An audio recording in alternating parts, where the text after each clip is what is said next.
Au Conseil de sécurité de l'ONU, le processus pour désigner le futur secrétaire général est en cours avec un nouveau vote indicatif.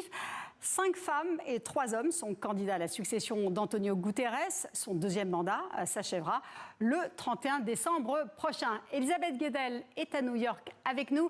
Elisabeth, expliquez-nous d'abord le processus de désignation qui est assez compliqué.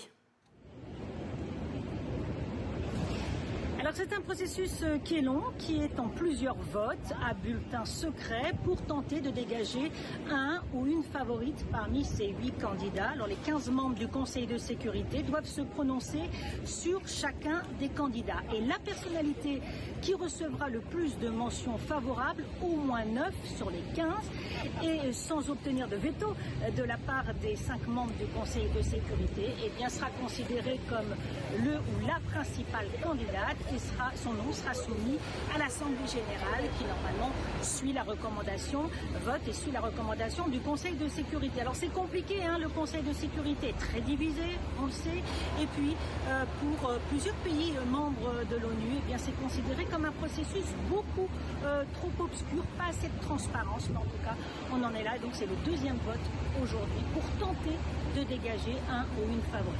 Et donc justement, est-ce qu'à date, un candidat est en meilleure position ?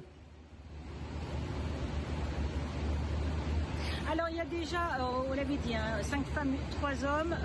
Selon une tradition d'alternance géographique, l'Amérique latine revendique ce poste cette année, ce qui explique qu'il y a beaucoup de candidats issus de ce continent sud-américain.